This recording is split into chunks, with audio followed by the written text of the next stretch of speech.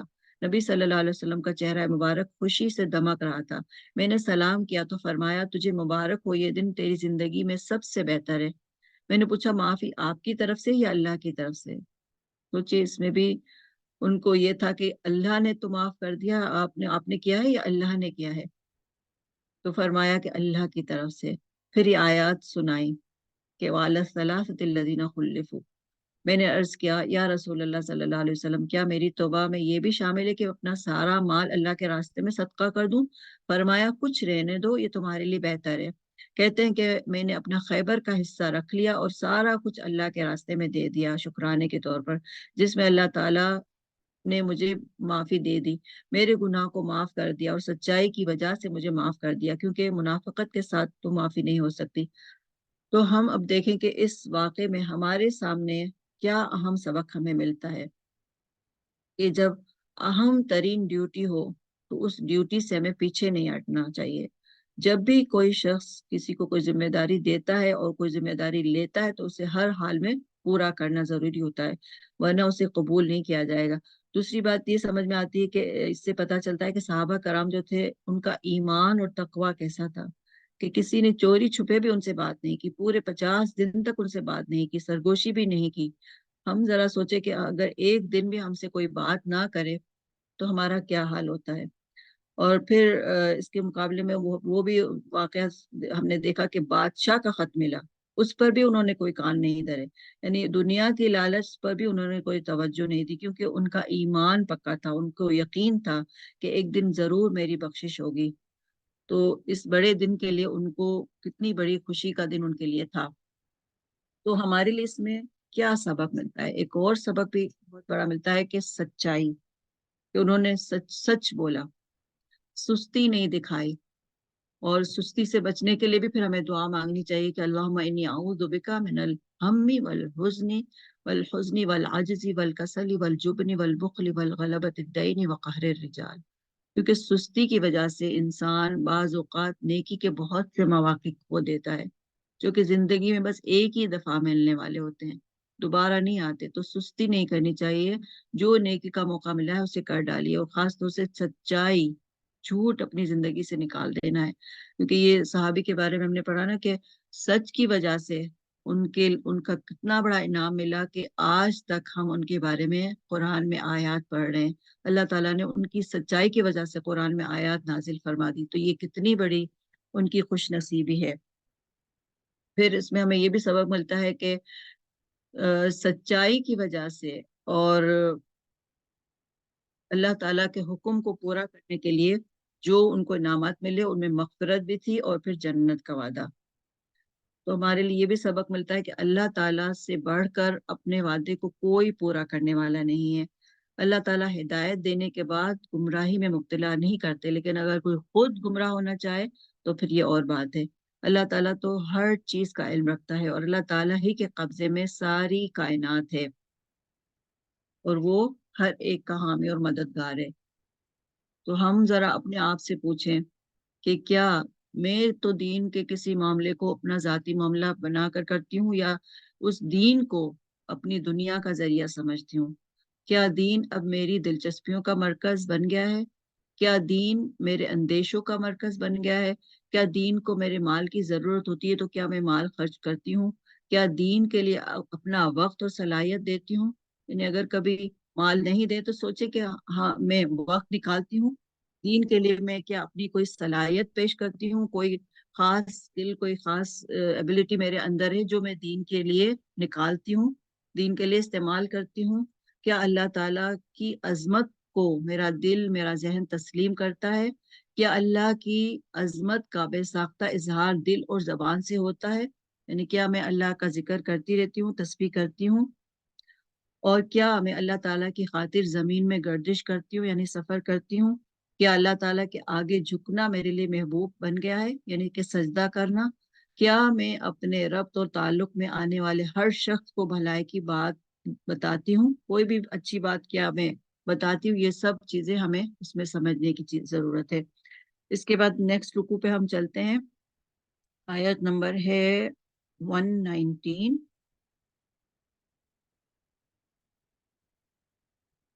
یا ایھا الذین آمنوا اتقوا اللہ وکونوا مع الصادقین، اے ایمان والو اللہ تعالیٰ سے ڈرو اور سچوں کے ساتھ رہو۔ مدینہ کے رہنے والوں کو جو دیہاتی ان کے گرد و پیش ہے، ان کو یہ ذبح نہ تھا کہ رسول اللہ صلی اللہ علیہ وسلم کو چھوڑ کر پیچھے رہ جائیں، اور نہ یہ کہ اپنی جان کو ان کی جان سے عزیز سمجھیں، اور یہ اس سبب سے کہ ان کو اللہ تعالیٰ کی راہ میں جو پیاس لگی اور جو تھکان پہنچی اور جو بھوک لگی اور جو کسی ایسی جگہ چلے جو کفار کے لیے موجب غیظ ہوا ہو، اور دشمنوں کی جو کچھ خبر لی، ان سب پر ان کے نام ایک ایک نیک کام لکھا گیا۔ یقیناً اللہ تعالیٰ مخلصین کا اجر ضائع نہیں کرتا۔ اور جو کچھ چھوٹا بڑا انہوں نے خرچ کیا اور جتنے میدان ان کو طے کرنے پڑے، یہ سب بھی ان کے نام لکھا گیا تاکہ اللہ تعالیٰ ان کے کاموں کا اچھے سے اچھا بدلہ دے۔ اور مسلمانوں کو یہ نہ چاہیے تھا کہ سب کے سب نکل کھڑے ہوں، سو ایسا کیوں نہ کیا جائے کہ ان کی ہر بڑی جماعت میں سے ایک چھوٹی جماعت جایا کرے تاکہ وہ دین کی سمجھ بوجھ حاصل کریں، اور تاکہ یہ لوگ اپنی قوم کو جب کہ وہ ان کے پاس آئیں ڈرائیں تاکہ وہ ڈر جائیں۔ اے ایمان والو ان کفار سے لڑو جو تمہارے آس پاس ہیں، اور ان کو تمہارے اندر سختی پانا چاہیے، اور یہ یقین رکھو کہ اللہ تعالیٰ متقی لوگوں کے ساتھ ہے۔ اور جب کوئی صورت نازل کی جاتی ہے تو بعض منافقین کہتے ہیں کہ اس صورت نے تم میں سے کس کے ایمان کو زیادہ کیا؟ سو جو لوگ ایمان والے ہیں اس صورت نے ان کے ایمان کو زیادہ کیا اور وہ خوش ہو رہے ہیں، اور جن کے دلوں میں روگ ہے اس صورت نے ان میں ان کی گندگی کے ساتھ اور گندگی بڑھا دی اور وہ حالت کفر میں مر گئے۔ اوکے، تو یہ رکوع تھا ہمارا جو آیت نمبر 122 پہ کمپلیٹ ہوا تھا۔ تو اس کو ہم دیکھتے ہیں کہ اس میں ہمارے لیے کیا سبق ملتا ہے اور اس کا کیا موضوع ہے۔ اس کا موضوع ہے کہ سچوں کا ساتھ دو، اور اس میں ہم دیکھتے ہیں کہ سچائی کے جو پچھلا رکوع بھی ہم نے پڑھا تھا اس میں بھی سچائی کی بات تھی کہ سچوں کا ساتھ دینا ہے اور اللہ تعالیٰ سے ڈرنا ہے اور سچے لوگوں کے ساتھ تعاون کرنا ہے، اور پھر اپنی جو ملاقاتیں ہیں ان کو ہمیں نوٹ کرنا ہے کہ ہم کن لوگوں کے ساتھ ملاقات کرتے ہیں، کن لوگوں کے ساتھ ہمارا اٹھنا بیٹھنا ہے، اور پھر ہمیں دیکھنا ہے کہ ہمیں بھوک پیاس جسمانی مشقت ہوتی ہے تو کیا ہم اللہ کے راستے میں اس کو قربان کرتے ہیں یا نہیں کرتے۔ پھر ہمیں دیکھنا ہے کہ دینی تعلیم کے لیے ہم کیا کر رہے ہیں، کہ سارے اہل ایمان بیک وقت نکلیں گے یا پھر آبادی کے ہر حصے میں سے کچھ لوگ نکل آئے، یعنی یا تو ایسا بھی ہم کر سکتے ہیں کہ دین کو پھیلانے کے لیے کچھ لوگ کچھ حصے میں چلے جائیں، جیسے ہمارا جو دورہ قرآن ہوتا ہے ہر علاقے میں تقریباً الحمدللہ ہو رہا ہوتا ہے، تو ہر علاقے کے لوگ کچھ نہ کچھ دین کا کام کریں، اور اسی طرح تعلیم کے حصول کے بعد اپنے علاقے کے باشندوں کو خبردار کریں۔ اب تو یہاں پہ آن لائن ہم لوگ کر رہے ہیں تو الحمدللہ دور دور بیٹھے ہوئے بھی ہم ایک دوسرے کے ساتھ کانٹیکٹ میں رہتے ہیں، اور ہم اللہ تعالیٰ کی بات ایک دوسرے کو پہنچاتے ہیں۔ پھر ہمیں یہ بھی پتہ چلتا ہے کہ رسول اللہ صلی اللہ علیہ وسلم کی انسانوں سے محبت، انسانوں کا نقصان آپ صلی اللہ علیہ وسلم پر بہت شاک گزرتا تھا، انسانوں کی فلاح کے لیے وہ حریص تھے، ایمان والوں کے لیے شفیق اور مہربان، اور اللہ ایمان والوں کے لیے کافی ہے۔ اس کے بعد پھر ہمارے لیے کیا سبق ہے کہ اللہ ہی بھروسے کے لائق ہے کیونکہ وہی عرش عظیم کا مالک ہے۔ تو ہم اپنا جائزہ لیں اور اپنے آپ سے ہم سوال پوچھیں کہ کیا میں رب کے ساتھ جوڑنے کے لیے تعلیم کا اہتمام کرنا ضروری خیال کرتی ہوں؟ کیا دینی تعلیم کے اہتمام میں میرا تعاون ہوتا ہے؟ کیا میں سچے لوگوں کا ساتھ دیتی ہوں؟ تو اس میں بھی ہمیں سمجھنا چاہیے اور سوچنا چاہیے کہ میں دین کے لیے کیا کر سکتی ہوں اور کیا کر رہی ہوں۔ آگے آیت نمبر ہے 123۔ یا ایھا الذین آمنوا قاتلوا الذین یلونکم من الکفار ولیجدوا فیکم غلظہ واعلموا ان اللہ مع المتقین۔ اے ایمان والو ان کفار سے لڑو جو تمہارے آس پاس ہیں، اور ان کو تمہارے اندر سختی پانا چاہیے، اور یہ یقین رکھو کہ اللہ تعالیٰ متقی لوگوں کے ساتھ ہے۔ اور جب کوئی صورت نازل کی جاتی ہے تو بعض منافقین کہتے ہیں کہ اس صورت نے تم میں سے کس کے ایمان کو زیادہ کیا ہے؟ جو لوگ ایمان والے ہیں اس صورت نے ان کے ایمان کو زیادہ کیا ہے اور وہ خوش ہو رہے ہیں، اور جن کے دلوں میں روگ ہے اس صورت نے ان میں ان کی گندگی کے ساتھ اور گندگی بڑھا دی اور وہ حالت کفر ہی میں مر گئے۔ یہاں پہ گندگی کا کیا مطلب ہے؟ کہ عذاب، یعنی ان کے عذاب میں اضافہ کر دیا۔ اور کیا ان کو نہیں دکھلائی دیتا کہ یہ لوگ ہر سال ایک بار یا دو بار کسی نہ کسی آفت میں پھنستے رہتے ہیں، پھر بھی نہ توبہ کرتے اور نہ نصیحت قبول کرتے ہیں، اور جب کوئی صورت نازل کی جاتی ہے تو ایک دوسرے کو دیکھنے لگتے ہیں کہ تم کو کوئی دیکھتا تو نہیں، پھر چل دیتے ہیں۔ اللہ تعالیٰ نے ان کا دل پھیر دیا اس وجہ سے کہ وہ بے سمجھ لوگ ہیں۔ تمہارے پاس ایک ایسے پیغمبر تشریف لائے ہیں جو تمہاری جنس سے ہیں، جن کو تمہاری مضرت کی بات نہایت گراں گزرتی ہے، جو تمہاری منفعت کے بڑے خواہش مند رہتے ہیں، ایمان والوں کے ساتھ بڑے ہی شفیق اور مہربان ہیں۔ پھر اگر وہ گردانی کریں تو آپ کہہ دیجئے کیا کہ حسبی اللہ لا الہ الا ہو علیہ توکلت وہو رب العرش العظیم، میرے لیے اللہ کافی ہے، اس کے سوا کوئی معبود نہیں، میں نے اسی پر بھروسہ کیا، وہ بڑے عرش عظیم کا مالک ہے۔ سبحان اللہ۔ تو یہ رکوع بھی بہت خوبصورت ہے، اور اس کا جو موضوع ہے وہ کیا ہے کہ تحریک جہاد کا دائمی منصوبہ، اور اس میں مسلمانوں کو کیا حکم دیا جا رہا ہے کہ منکرین حق سے جنگ کرو، اور مسلمانوں کو منکرین کے ساتھ سخت ہونا چاہیے اور تقوی والوں کے ساتھ نرم ہونا چاہیے، کیونکہ اللہ تعالیٰ متقین کے ساتھ ہے۔ اور پھر جو حق سے منہ موڑنے والے ہیں وہ کیا چاہتے ہیں کہ نئی صورت کے نزول پر پوچھتے ہیں کہ کس کے ایمان میں اضافہ ہوا، اور ہر صورت ان کی گندگی پر اضافہ کرتی ہے، یعنی ان کے عذاب میں اضافہ ہوتا ہے۔ اور یہ جو فرمایا جا رہا ہے نا کہ منکرین دیکھتے ہیں کہ کوئی صورت نازل ہوتی ہے تو یعنی چھپ کے ایک دوسرے کو دیکھتے ہیں کہ کہیں ان کے خلاف یا ان کے بارے میں تو کوئی آیت نازل نہیں ہوئی، اور وہ چپ کے ایک دوسرے کو دیکھتے ہیں اور پھر وہاں سے چپ چاپ کھسک جاتے ہیں۔ تو اس میں یہ بھی دیکھنا چاہیے کہ ایسے لوگ مرتے دم تک کافر ہی رہتے ہیں۔ منافقین کو اگر اللہ ہدایت دے دے تو ٹھیک ہے، ورنہ وہ ان کو توبہ کی توفیق بھی نہیں ملتی ہے، اور پھر وہ آنکھوں ہی آنکھوں میں ایک دوسرے سے باتیں کرتے ہیں کہ کہیں کوئی دیکھ تو نہیں رہا، اور ان کے دل اللہ تعالیٰ نے پھیر دیے ہیں، اور یہ لوگ نہ سمجھیں۔ اس کے بعد نبی صلی اللہ علیہ وسلم کے بارے میں فرمایا گیا کہ آپ محسن انسانیت ہیں، اور آپ صلی اللہ علیہ وسلم انسانوں ہی میں سے تھے، کوئی وہ نہیں تھے، سپر نیچر قسم کی مخلوق نہیں تھے، انسان ہی تھے، لیکن اللہ تعالیٰ نے آپ کو پیغمبر بنایا۔ اور آپ صلی اللہ علیہ وسلم ایمان والوں کی کامیابی کے حریص تھے، اور ایمان والوں پر بہت شفیق اور مہربان تھے۔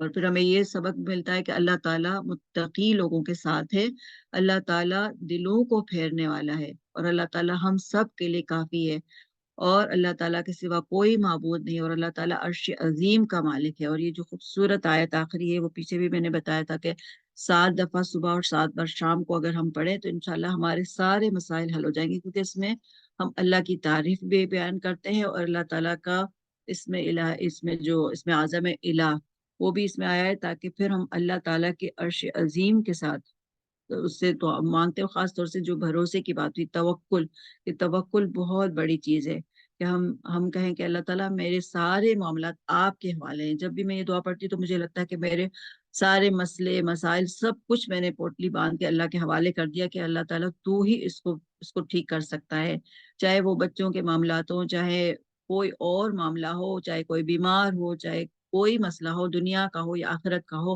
ہر معاملے میں ہم یہ کہہ سکتے ہیں کہ اللہ تعالیٰ میری دنیا کے معاملے بھی تیرے حوالے ہیں، میرے قبر کے معاملات بھی، قبر میں بھی تو ہی میرا محافظ ہے، اور آخرت میں بھی تو ہی مجھے نجات دینے والا ہے۔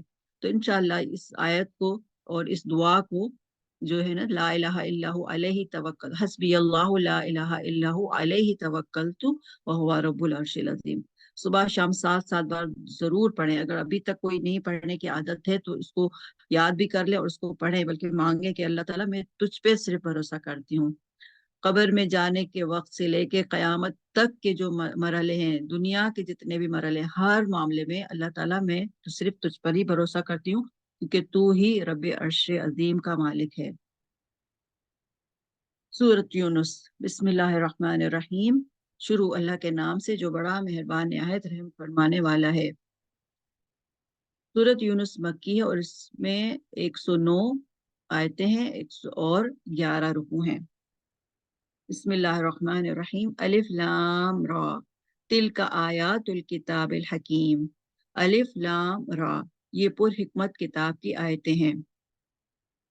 کیا ان لوگوں کو اس بات سے تعجب ہوا کہ ہم نے ان میں سے ایک شخص کے پاس وحی بھیج دی کہ سب آدمیوں کو ڈرائیے اور جو ایمان لے آئیں ان کو یہ خوشخبری سنائیے کہ ان کے رب کے پاس ان کو پورا اجر مرتبہ ملے گا۔ کافروں نے کہا کہ یہ شخص تو بلا شبہ صریح جادوگر ہے۔ بلا شبہ تمہارا رب اللہ ہی ہے جس نے آسمانوں اور زمین کو 6 روز میں پیدا کر دیا اور پھر عرش پر قائم ہوا۔ وہ ہر کام کی تدبیر کرتا ہے، اس کی اجازت کے بغیر کوئی اس کے پاس سفارش کرنے والا نہیں۔ ایسا اللہ تمہارا رب ہے سو تم اس کی عبادت کرو، کیا تم پھر بھی نصیحت نہیں پکڑتے؟ تم سب کو اللہ ہی کے پاس جانا ہے، اللہ نے سچا وعدہ کر رکھا ہے۔ بے شک وہی پہلی بار بھی پیدا کرتا ہے، پھر وہی دوبارہ بھی پیدا کرے گا تاکہ ایسے لوگوں کو جو کہ ایمان لائے اور انہوں نے نیک کام کیے انصاف کے ساتھ جزا دے، اور جن لوگوں نے کفر کیا ان کے واسطے کھولتا ہوا پانی میں پینے کو ملے گا اور دردناک عذاب ہوگا ان کے کفر کی وجہ سے۔ وہ اللہ تعالیٰ ایسا ہے جس نے آفتاب کو چمکتا ہوا بنایا اور چاند کو نورانی بنایا اور اس کے لیے منزلیں مقرر کی تاکہ تم برسوں کی گنتی اور حساب معلوم کر لیا کرو۔ اللہ تعالیٰ نے یہ چیزیں بے فائدہ نہیں پیدا کی، یہ وہ دلائل ہیں کہ ان کو صاف صاف بتا رہا ہے جو دانش رکھتے ہیں، یعنی جو عقل رکھتے ہیں۔